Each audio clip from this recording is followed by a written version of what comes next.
Assalamualaikum warahmatullahi wabarakatuh.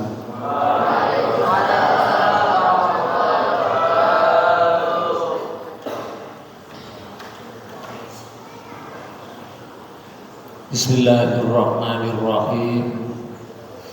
Innal hamdalillah nahmadullah tabaraka wa ta'ala usalli wa usallimu ala anbiya'ihi wa rusulihi wa ala khatamihim nabiyina Muhammadin sallallahu alaihi wasallam wa ala alihi wa ashabihi ajmain. Asyhadu an la ilaha illallah wahdahu la syarikalah wa asyhadu anna Muhammadan abduhu wa rasuluhu la nabiyya wa la rasula ba'dah.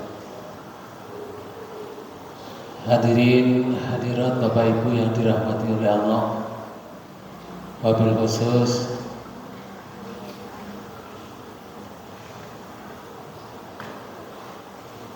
para pengasuh, Ustadz Ibnu Basir, Bapak Ibu wali santri, serta jamaah yang lain dan anak-anakku yang berbahagia. Alhamdulillah pada kesempatan ini Allah mentakdirkan kita bertemu di masjid ini dalam keadaan sehat walafiat. Mudah-mudahan langkah kita semuanya menjadi amalan yang membawa kita nanti menghadap Allah dalam keadaan husnul khotimah. Para bapak dan ibu dan saudara sekalian, anak-anakku, mari kita kaji Quran surat 6 ayat 33. Karena saya balanya di sini ini tidak setiap hari ya, maka meloncat-loncat. Jadi ayatnya tidak urut dari atas, dari Al-Baqarah, tapi meloncat-loncat karena hanya 1 bulan sekali bisanya. Di surat Al-An'am ayat 33 Allah menyatakan qad na'lamu innahu la yahzunukal ladzina ladzi yaquluna fa innahum la yukadzibunaka walakinnadz zalimina bi ayatillahi yajhadun. Ayat ini Allah memberikan pelajaran kepada kita bahwa kalau menghadapi orang untuk menyampaikan Islam itu belum tentu orang yang mendengarkan itu bisa menerima. Kadang-kadang mencaci maki kepada orang yang menyampaikan itu. Hal ini dilakukan atau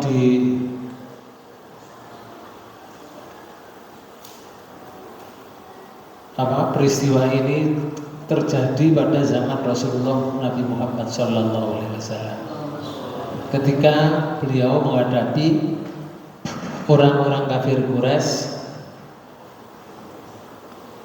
dan orang kafir yang lain. Sampai terjemahkan itu. Sesungguhnya kami mengetahui bahwasanya apa yang mereka katakan itu menyedihkan hatimu. Nah, di sini ya Rasul, kami tahu gitu. Kalau yang dinyatakan atau disampaikan oleh mereka ketika kamu dakwah itu menyedihkan hatimu. Aku tahu. Artinya Allah Maha tahu. Anak-anakku ini semua nanti calon-calon orang-orang yang bisa menyampaikan Islam. Oke. Nanti diuji oleh Allah dengan cara seperti ini.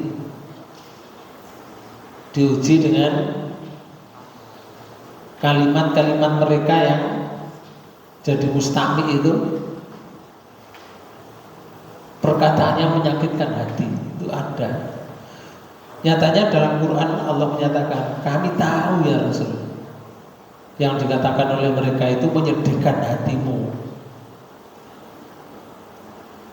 Maka di sini Allah menyatakan, janganlah kamu bersedih hati. Ojo bersedih hati. Kenapa Allah menyatakan begitu? Karena mereka sebenarnya bukan mendustakan kamu, akan tetapi orang-orang yang dolim itu mengingkari ayat-ayat Allah. Mereka itu sebetulnya bukan mendustakan kamu. Di sini Allah menyatakan bukan mendustakan kamu, mereka. Tetapi orang yang dolim itulah yang mengingkari ayat Allah, sehingga kamu mendengar kalimatnya itu sakit hatimu.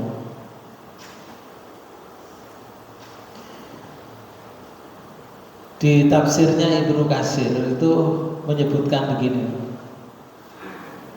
Di ayat pertama ini, qad na'lamu innahu la yahzunka allati yaquluna. Sesungguhnya kami mengetahui bahwa apa yang mereka katakan itu menyedihkan hatimu. Itu artinya begini, pengetahuan kami, pengetahuan Allah itu benar-benar telah meliputi pendustaan mereka terhadap kamu Muhammad. Aku sangat tahu gitu. Dan kesedihan serta kekecewaanmu terhadap sikap mereka itu aku tahu. Karena Allah yang menciptakan manusia, Allah mengetahui seluk-beluknya manusia, sampai bahasa hatinya manusia itu didengar oleh Allah, karena Allah yang menciptakan kita. Allah berpesan, fala tadhhab, di ayat lain, nafsuka alaihim hasaron, di surat Fatir ayat 8, surat 35. Maka janganlah dirimu binasa, maka janganlah dirimu binasa karena kesedihan terhadap mereka. Ya Rasul, kamu jangan binasa karena sedihmu itu terhadap mereka. Ini dakwah. Di ayat lain, boleh jadi kamu Muhammad itu membinasakan dirimu karena mereka tidak beriman. Itu kalau di surat Asy-Syu'ara ayat 3. Sama dengan Quran surat Al-Kahfi surat 18 di ayat 6. Itu Allah menyatakan begini, fala'allaka baqi'un nafsaka ala asarihim illam yu'minu bihadzal hadisi asafa. Maka barangkali kamu akan membunuh dirimu karena bersedih hati. Oh, ini gila Bang. Barangkali itu berapa? Boleh jadi, bukan barang sih no kali ini buatan. Barang sih melendang-lendang kali bukan. Barangkali itu boleh jadi, bisa saja, katanya. Kamu itu membunuh dirimu karena kamu sedih, bisa saja. Tapi Rasulullah tidak ada, Rasul bunuh diri itu tidak ada. Ini Allah menyatakan kesedihan itu bisa berakhir ke bunuh diri. Dan orang bunuh diri itu pasti kafir. Pasti kafir. Karena Allah menyatakan di surat Yusuf itu wala tayasu mirrahillah innahu la yayasu mirrahillah illal qaumul kafirun. Kamu jangan putus asa menghadapi sesuatu. Jangan putus asa. Sesungguhnya orang yang putus asa itu tidak ada yang lain. Illal qaumul kafirun, kecuali orang yang kafir. Jadi orang yang putus asa itu kafir. Kalau kayak contoh ya. Wong ahli poso Senin Kamis, ahli tahajud. Wis pokoknya ibadahnya luar biasa. Tapi terkena masalah rumah tangga. Pas poso Kamis terjadi gap rumah tangga. Hang heng hong dang deng dong di rumah tangga. Asar loh, asar nggak kuat hatinya untuk menerima kesedihan karena errornya di rumah tangga tadi. Akhirnya gantung begini di gawangnya rumah itu Pak, ya, dicancang tampar gitu, dirinya gantung, perempuan Pak. Dan itu terjadi. Nah, belum buka pukul 4 Pak. Belum buka, ahli sholat tahajud ibadahnya baik, puasanya juga baik, dadak mati bunuh diri, tidak akan pernah masuk surga. Kalau bisa. Lah amalan puasanya hilang, amalan zakatnya hilang, tahajudnya tidak ada nilainya sama sekali. Karena dinilai oleh Allah kafir. Orang kafir itu menurut Quran surat 25 ini di ayat 23 Allah menyatakan ini, A'udzubillahi minasyaitonir rajim wa qatimna ila ma amilu min amalin faja'alnahu haba'an mansura. Dan kami hadapi segala amal yang mereka kerjakan. Mereka kerjakan itu amal orang kafir. Karena ayat di atasnya itu kafir. Amalan orang kafir itu kalau dihadapkan kepada Allah, terus ya Allah ngatakan, lalu kami jadikan amal itu bagaikan debu yang berterbangan. Ini satu ayat. Ayat yang lain lebih dahsyat lagi, diterbangkan oleh berterbangan, kemudian dihembus dengan angin yang sangat keras, hilang. Amal kita itu nanti di akhirat itu ditimbang, dihisab itu dihitung. Nah kalau debu masa bisa dihitung? Begitulah orang kafir. Makanya kembali lagi ke surat 35 tadi, ayat surat Kahfi surat 18 ayat 6. Boleh jadi kamu Muhammad bersedih hati, itu kamu bisa membunuh dirimu sendiri. Apa masalahnya? Ini sesudah mereka berpaling. Nah ini yang kamu ajak berbuat baik itu mereka berpaling, mencemooh kamu. Lanjut. Sekiranya mereka tidak beriman kepada keterangan ini Al-Quran. Karena pada zaman Rasulullah itu memasukkan Quran ke hatinya orang itu sulit sekali. Sekarang saja sulit. Sudah banyak orang yang Islam, sekarang saja sulit. Tidak sedikit jumlahnya pengajian itu dibubarkan. Enten. Lho ya napa jenenge? Kadang sing bubarne kancane dhewe. Subhanallah. Karena Quran ini dianggap ancaman bagi mereka. Tapi Quran dibaca gitu loh. Tidak diaplikasikan isinya dalam kehidupan. Masalahnya. Makanya di akhir ayat itu surat 6 ayat 33 itu Allah menyatakan ini. Fa innahum la yukadzibunaka walakinna dzalimina bi ayatillahi yajhadun. Karena mereka sebenarnya bukan mendustakan kamu. Sebetulnya mereka itu tidak mendustakan kamu ya Rasul. Akan tetapi orang-orang yang zalim itu mengingkari ayat-ayat Allah. Ini masalahnya. Artinya itu mereka itu mengingkari perkara yang hak dan menolaknya. Itu masalahnya di situ. Ini kasusnya Pak. Sofyan As-Sawr itu menyatakan begini. Dari Ali, maksudnya Ali bin Abi Thalib, yang menceritakan bahwa Abu Jahal itu pernah berkata kepada Nabi,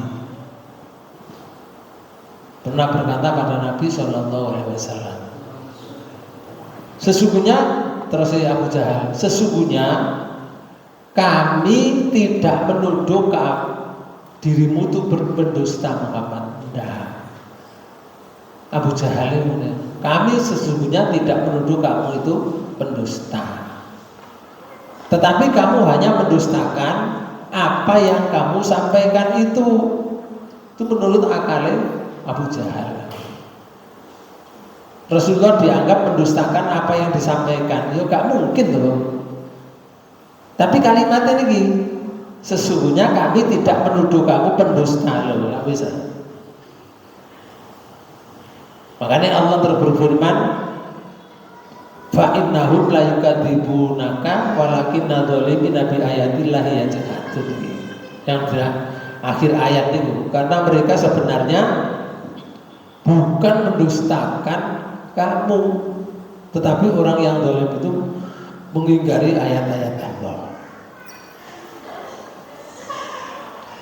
Ibnu Abi Hatim itu mengatakan dalam hadisnya, itu telah menceritakan dari Abu Yazid Al-Madani bahwa Nabi Shallallahu Alaihi Wasallam bertemu dengan Abu Jahal. Abu Jahal itu pamane Rasul. Karena bapaknya Nabi itu masnya Abu Jahal, Abdullah. Abu Jahal itu pamane Nabi, Hamzah ya pamane Nabi, Abdul Muthalib itu kan punya anak yang laki-laki itu ada 8. Ada yang mati kecil juga. Yang perempuan ada 6. 8 sampai 6 gitu. 14. Iku lek digawe sepak bola luwe loro. Oke. Soalnya anggota sepak bola itu 12. Abu Jahal itu pernah ketemu Rasulullah, lalu berjabat tangan dengan Rasulullah.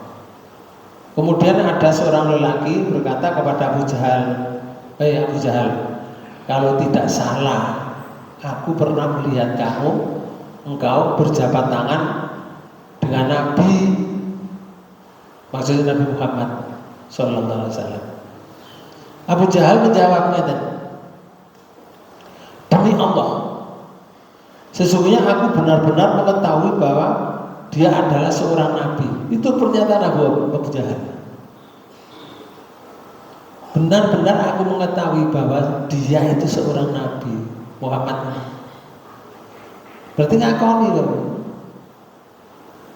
Tetapi kapan kami dari Bani Abdul Manaf mau mengikuti Muhammad, kapan aku? Abu Jahal mengatakan. Lalu Abu Yazid membacakan firman Allah seperti ini tadi. Karena mereka sebenarnya bukan mendustakan kamu Muhammad, tetapi orang yang zalim itu mengingkari ayat-ayat Allah. Ini yang dari Abu Hatim. Kemudian Muhammad ibnu Ishaq itu menuturkan dari Az-Zuhri, kisahnya Abu Jahal. Karena membahas ayat tadi. Abu Jahal ketika datang mendengar bacaan Al-Quran yang dibaca Rasulullah di malam hari dan datang pula mendengarkan ini Abu Sofyan ibnu Harb. Jadi Abu Jahal, Abu Sofyan, terus Al-Ahnas ibnu Suraik. Wong telu ini kurang tiga ya. Pernah mendengarkan bacaan Al-Quran Rasulullah. Quran itu kalau dibacakan indah. Seperti kalau tadi yang jadi imam itu, kalau suaranya enak, lalu tartil, taksimnya baik, orang mendengar itu lengah. Dulu waktu saya masih mondok dulu, masih muda, itu ada salah seorang kiai namanya Kiai Dahlan. Kiai Dahlan, bukan Ahmad Dahlan. Ahmad Dahlan itu pendiri Muhammadiyah. Wah, kalau imami itu luar biasa. Suaranya itu enak sekali. Orang itu lupa kan, gak membaca apa-apa itu, lupa. Karena mendengarkan suaranya Kiai Dahlan. Cuma beliau tidak panjang umurnya, dipundhut oleh Allah. Ganti nih yang angel Allah katanya.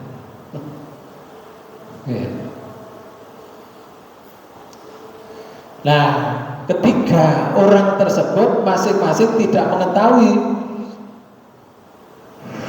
keberadaan lainnya. Jadi pas nang ame Rasulullah bengi-bengi Bapak. Sing Abu Jahal mikir kono. Yang namanya Abu Sofyan itu pikir gini, gak lho niku. Sing jenenge Ahnas pikir kono. Ngrungokno bacaane Rasulullah. Karena Rasulullah kalau setelah sholat tahajud itu sesuai dengan yang diperintahkan oleh Allah. Sebagaimana di surat 73 itu ayat 1 sampai ayat 5 itu Allah menyatakan, ya ayyuhal muzammil, wahai orang yang berselimut. Artinya orangnya tidur. Qumil laila, sampai terjemahkan. Hai orang yang berselimut, Muhammad, bangunlah untuk sholat di malam hari. Oh, ini ya. Dan ayat ini bukan untuk Muhammad saja, Bapak. Ya untuk kita semuanya. Bangunlah di malam hari. Kapan si malam hari itu? Nisfahu awi kusminhu qalila, yaitu seperduanya atau kuranglah dari seperdua itu sedikit. Seperdua itu ya jam 12 bengi, atau kurangi sedikit ya kira-kira pukul 11 malam. Sedikit itu kakek lah. Gak sampai jam 8 pukul 8 sore dah. Kurangi sedikit. Auzin alaihi, terus atau lebih dari 1/2 itu. Loh, atau kamu pilih kalau tidak pukul 12 lebih dari 1/2. Lebih dari 1/2 ya pukul 1, pukul 2, pukul 3. Batasannya sampai subuh. Nah, setelah itu warotilil Qur'ana tartila. Dan bacalah Al-Quran itu dengan perlahan-lahan. Janji Allah, inna sanulki alaika qaulan sakila. Sesungguhnya kami akan menurunkan kepadamu perkataan yang berat. Ini Bapak, janji Allah. Sopo sing sholat tahajud, dia rutin dengan sholat tahajud hanya karena Allah, ya. Allah akan menyampaikan kepada orang yang sholat tahajud tadi yang tidak disampaikan kepada yang lain. Perkataan berat. Kalau kayak contoh ya, perkataan berat. Misalnya presiden mau mengangkat menteri pendidikan misalkan. Apa diumumkan? Pengumuman siapa yang mau daftar menteri pendidikan, ada pengumuman begitu? Enggak. Yang orang yang dituju akan dituju oleh presiden, nomor teleponnya ditanya, malam-malam di telepon. Nggih saking pundi niki? Kudu kok presiden. Wah, masya Allah presiden. Wonten kersa Pak Presiden. Menisuk rinio ya. Nang istana besok pagi. Kamu nanti dijemput. Sudah aman kan? Pukul 7 sampai di istana. Nah, sudah pas pampresnya itu sudah ngatur Pak Bu. Menjemput dia sampai ke istana itu pukul 7.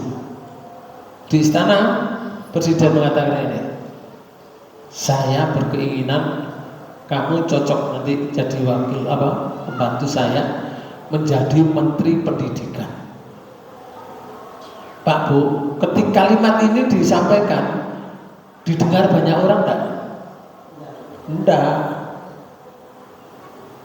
Itu rahasia antara presiden dengan orang tersebut, yaitu perkataan berat. Ketika orang itu melazimkan sholat tahajud, lalu Allah akan menyampaikan perkataan berat kepada orang yang sholat tahajud saja. Yang tidak sholat tahajud tidak. Makanya orang sholat tahajud itu di surat 17 sampai tinggal ini. Surat 17 di ayat 79 Allah menyatakan begini. Ini janji Allah, Bapak. Wa minal laili fatahajjad bihi nafilatan lak asa ayyabasaka rabbuka maqaman mahmudan. Dan pada sebagian malam hari bersembayanglah tahajud kamu sebagai suatu ibadah tambahan bagimu. Malam hari sebagian, bukan semua malam. Sebagian sih diatur waktu. Bertahajudlah kamu untuk tambahan ibadahmu. Kalau kamu kepingin nambah ibadahmu, malam bertahajudlah kamu. Kalau kamu mau tahajud, terus Allah katakan, mudah-mudahan Tuhanmu mengangkat kamu ke tempat yang terpuji. Nah, kalimat mudah-mudahan ini bagi Allah, Pak Bu. Pasti. Kalau kita mudah-mudahan itu muga-muga iya atau ndak ngono, Pak Bu. Tapi kalau bagi Allah, mudah-mudahan itu pasti. Kalau kamu sholat tahajud dengan baik karena Allah saja, kamu akan ditempatkan oleh Allah, diangkat derajatmu jadi orang yang terpuji. Terpuji menurut Allah, Bapak. Ingat, terpuji menurut Allah belum tentu terpuji menurut manusia. Paham? Muhammad itu terpuji tak? terpuji. Tapi menurut Abu Lahab gak terpuji. Menurut koncone Abu Lahab gak terpuji. Tapi Muhammad di hadapan Allah terpuji.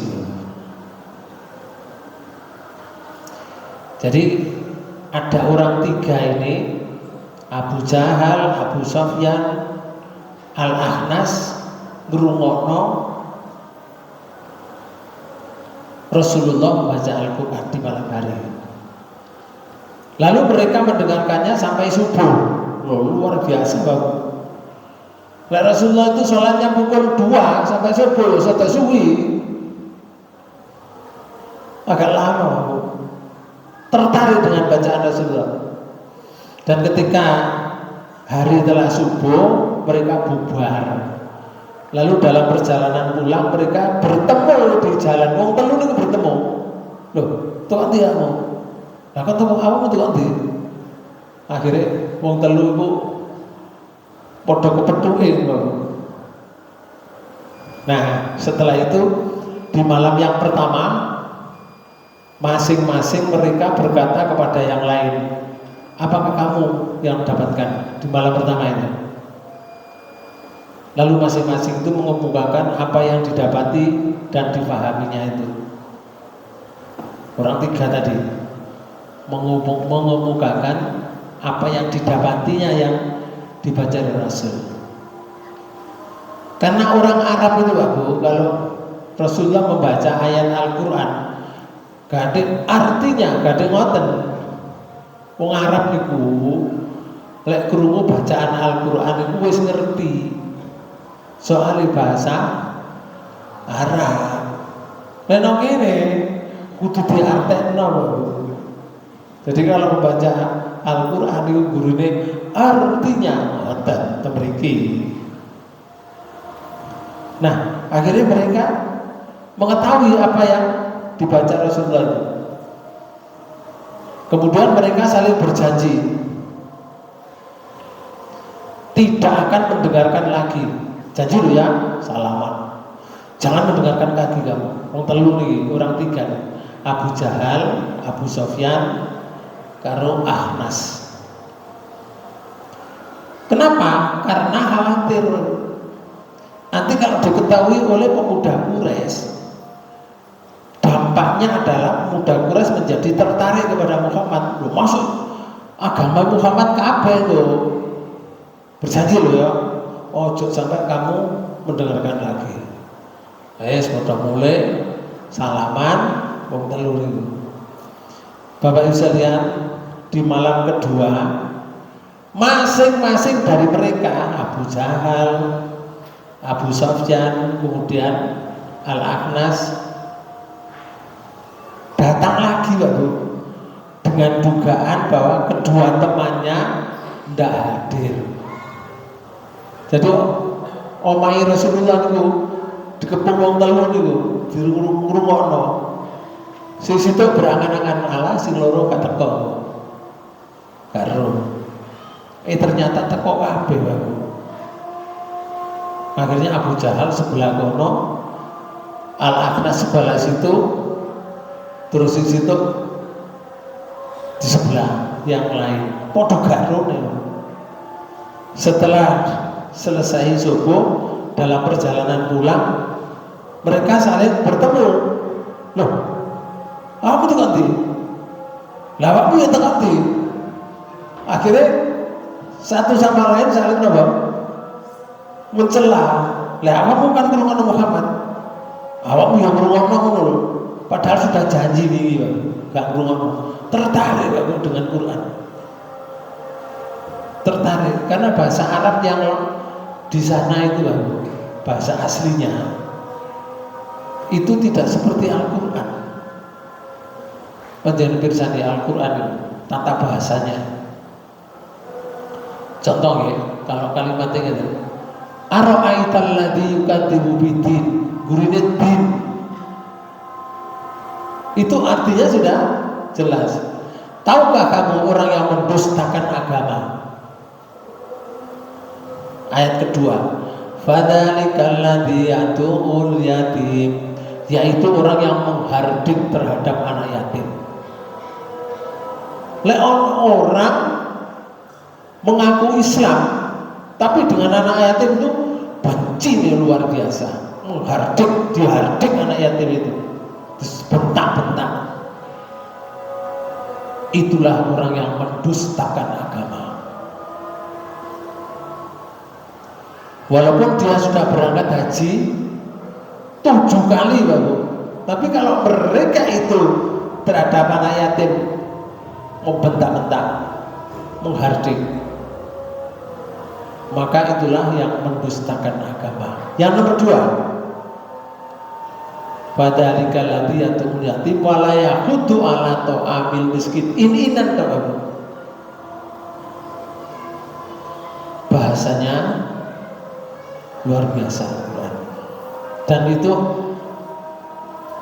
dapat ada pelajarannya di situ. Tidak seperti yang dibuat oleh orang. Misalnya gini, ono kayu dari sepur, bahasa Jawa. Ono kayu dari sepur, ilang sepure karek dasi. Lah boleh diartikan ngene. Ono wong ayu jare teko pupur, ilang pupure karek kadase, lah gak ono isine to. Itu gak ono isinya. Tapi Al-Qur'an walaupun kalimatnya diakhiri dengan in-inan to, aan to, semuanya ada pelajaran. Ini ada dulu. Oke, silakan ada.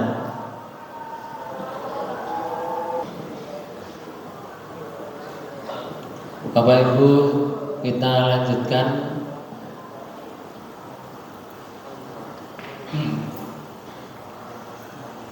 Jadi menurut Muhammad Ibnu Ishaq,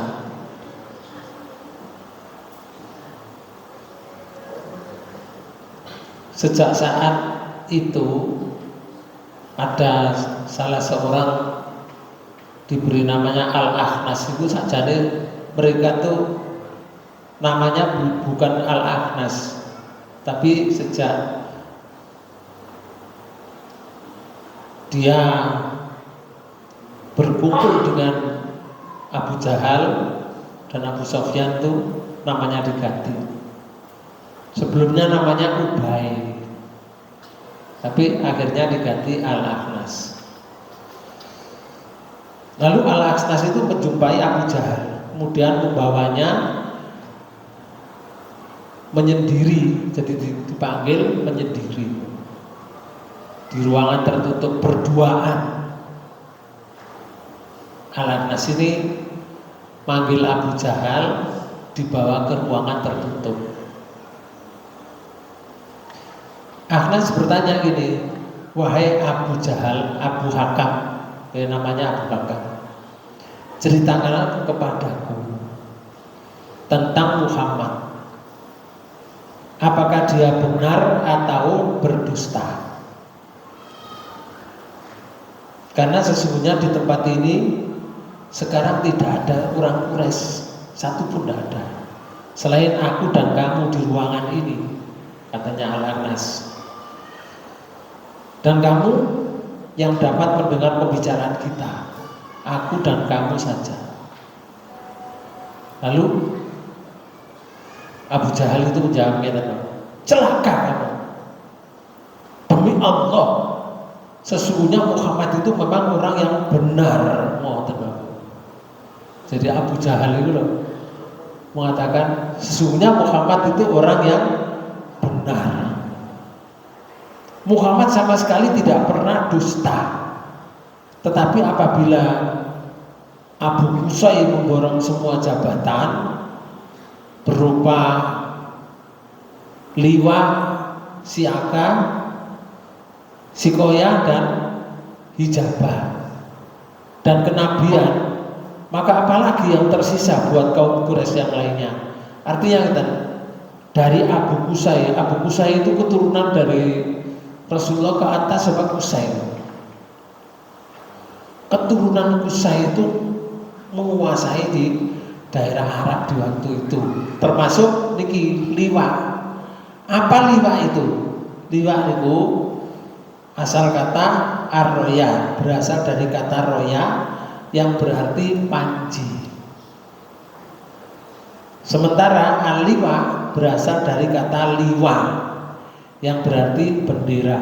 Bendera dikuasai Muhammad dari keturunan Qusay. Sikoya adalah unit yang bertugas untuk menyediakan kebutuhan air segar. Karena orang-orang yang haji itu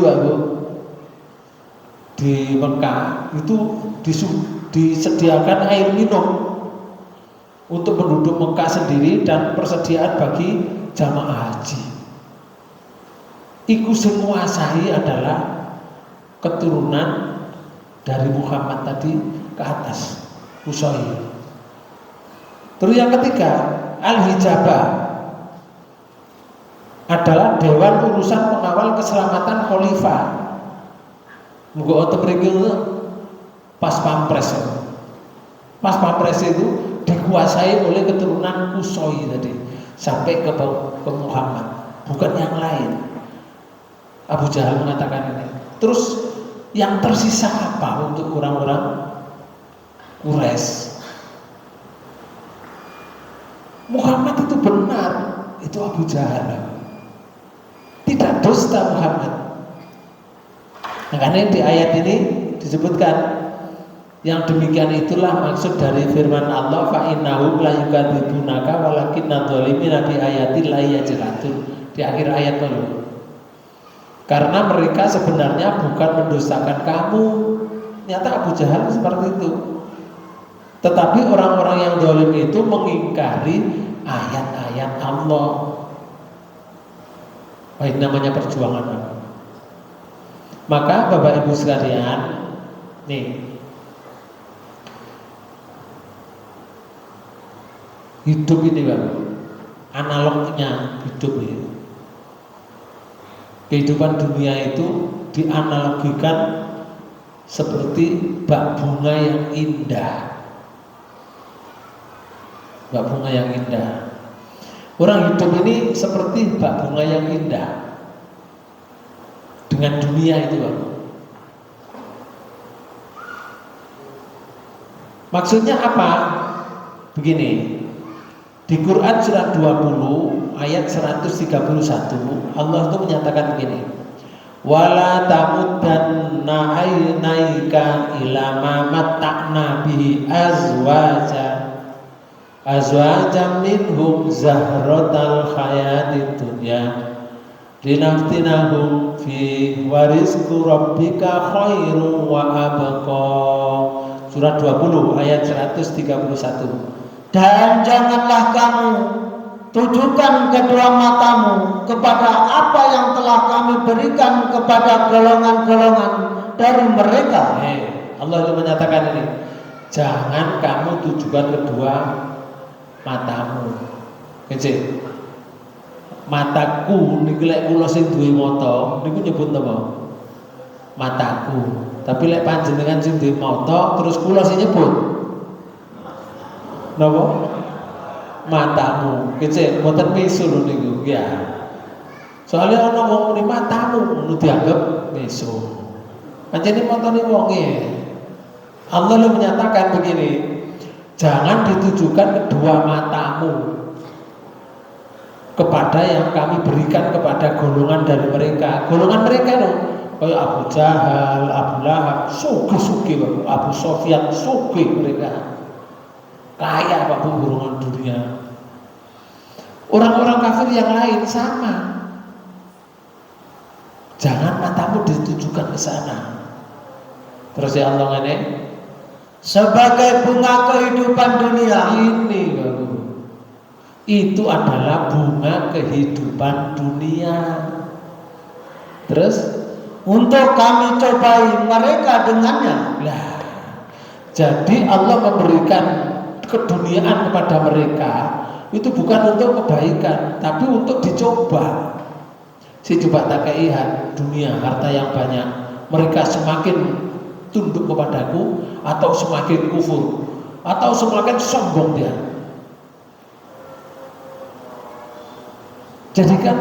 Dijadikan fitnah linaftinahum fi, untuk kami cobai dengan dunia itu. Itu hanya bunga kehidupan. Lanjut.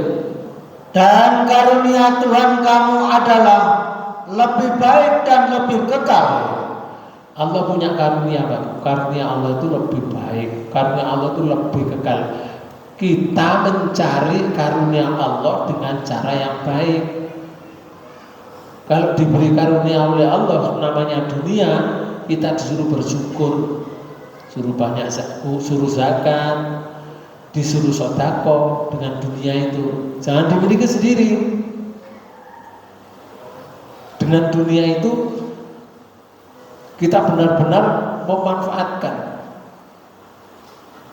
Nyekolahkan anak itu, nyekolahkan anak itu nilainya besar sekali. Nilainya besar. Jangan dikira malah wajib ya wis mesti wong tua nyekolahkan anak. Mboten ngoten. Ono wong tua gak ngereken anak iku ono, pemane duwe bojo loro. Nek bojo pertama terus duwe bojo loro, duwe bojo yang kedua. Bojo pertama wis gak direken, anake dadi korban.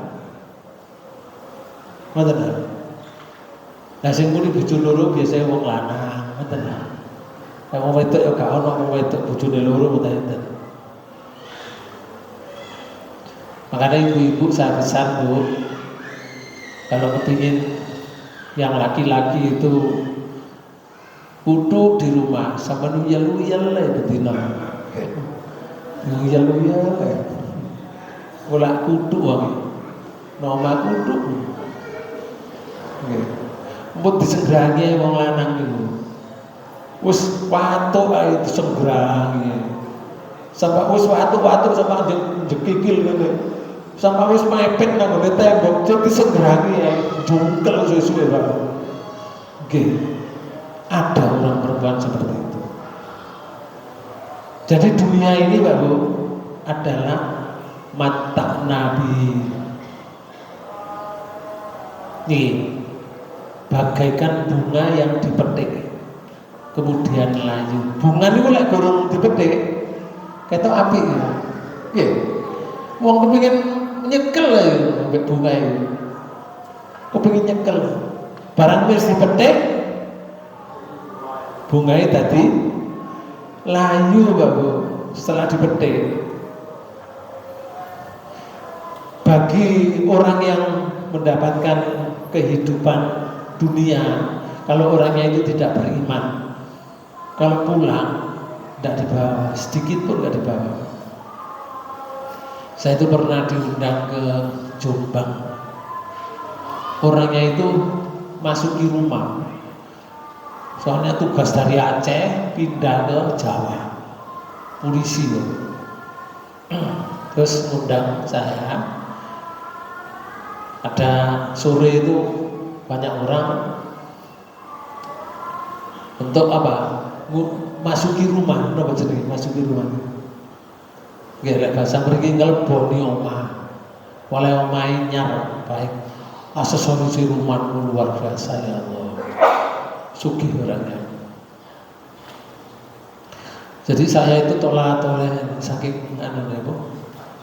saking kagum omah iki entek duit pira omah iki ngoten.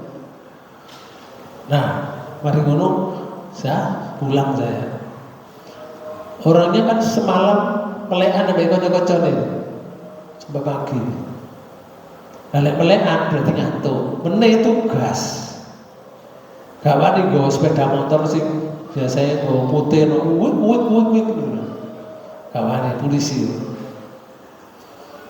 Wis numpak bis saya. Akhirnya bis ke Surabaya dicegat ini. Cegat bisnya. Bisnya mandek. Seret. Lah kok bane niku lho iso nyocok nang wong iku. Jadi ban yang kiri dari bis itu nyoncong nang orang sing nyetop juga kerumus mati banget orang. Jadi kan situ tugas ketindihan bis.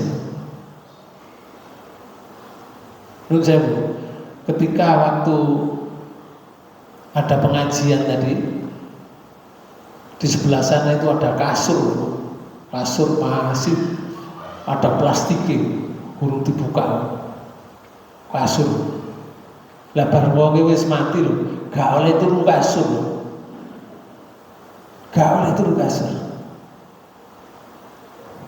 Telepon kamar yang baru dibangun itu. Gak oleh.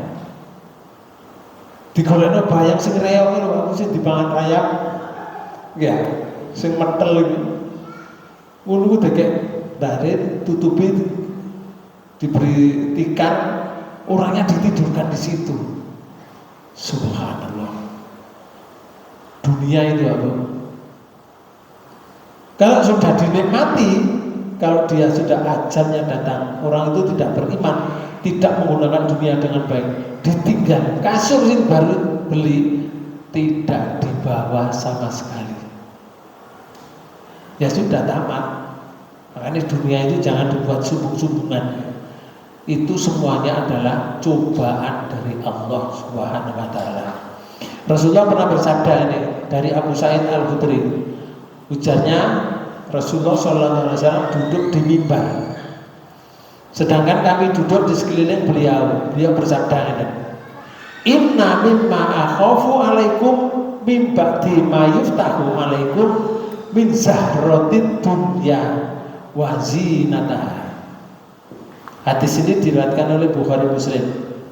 Sesungguhnya di antara yang aku khawatirkan pada diri kalian setelah sepeninggalku ialah dibukakan bunga dunia dan pernak-perniknya untuk kalian. Iku Rasulullah sangat khawatir. Kalau dibukakan pernak-perniknya dunia, biasanya orang itu kalau tidak beriman lupa dengan Allah. Kalau sudah lupa, tidak dibiarkan oleh Allah, malah diberi dunia. Niki dasarnya ya. Sampai buka surat 6 ayat 44. Niki. Surat 6 ayat 44. Sampai terjemahkan. Maka tatkala mereka melupakan peringatan yang telah diberikan kepada mereka. Kalau ada orang yang sudah lupa dengan peringatan Allah ya seperti duhur dipanggil Allahu Akbar, gak datang. Wah, kalau sudah sibuk dengan dunia, dia tidak datang dengan panggilan itu. Panggil asar juga datang.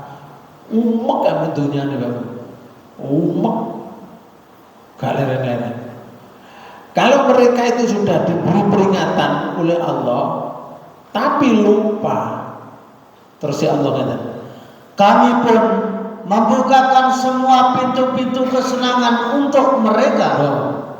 Malah dikai harta ke, usahanya lancar, usaha B lancar, usaha C lancar, terus dibukakan pintu-pintu. Di sini abwab, bukan babun. Babun itu satu pintu. Lek abwab itu pintunya akeh sing dibuka.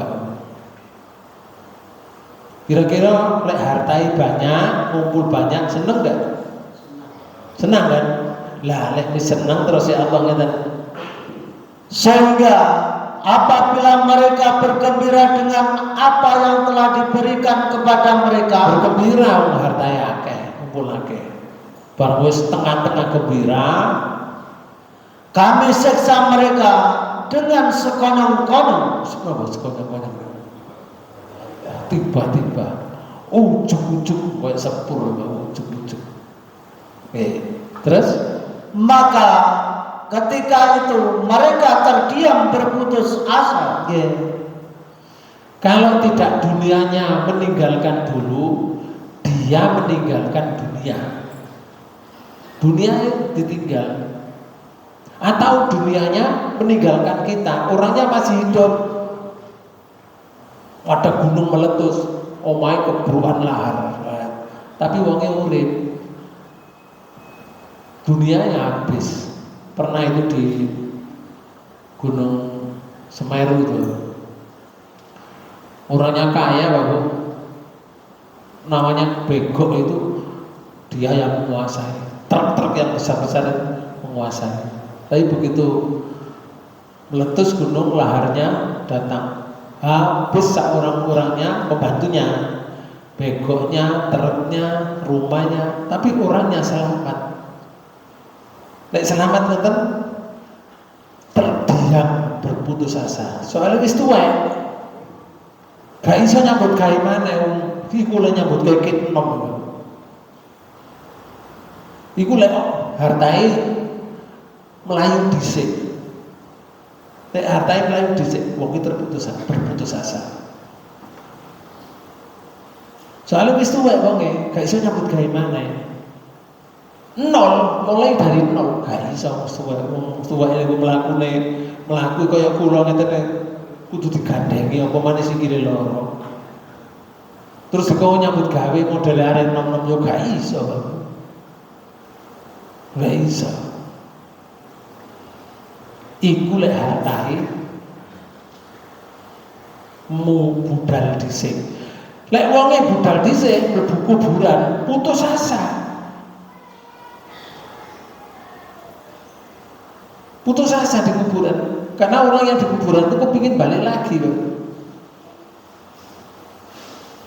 Rabbana amatana snatain wa akhyaitana snatain fa'tarafna bidunubina fahalila khuruji min sabil. Ya Allah, engkau hidupkan saya 2 kali, matikan 2 kali. Ya Allah, adakah jalan keluar ke dunia ya? Ya gak ono, wis mati loh. Dialah putus asa. Na'udzubillah dari. Semoga-moga sedikit yang saya sampaikan ini menjadi tambahan ilmu untuk kita. Mudah-mudahan anak-anak ilmunya bermanfaat ya. Belajar yang sungguh-sungguh ya. Insya Allah kalau sungguh-sungguh ilmunya bermanfaat. Mulai bermanfaat itulah yang untuk. Demikian Bapak Ibu Saudara sekalian, kita tutup pertemuan ini dengan bacaan alhamdulillah. Alhamdulillahirabbil alamin. Subhanakallahumma wa bihamdika asyhadu an la ilaha illa anta astaghfiruka wa atubu ilaik. Assalamualaikum warahmatullahi wabarakatuh.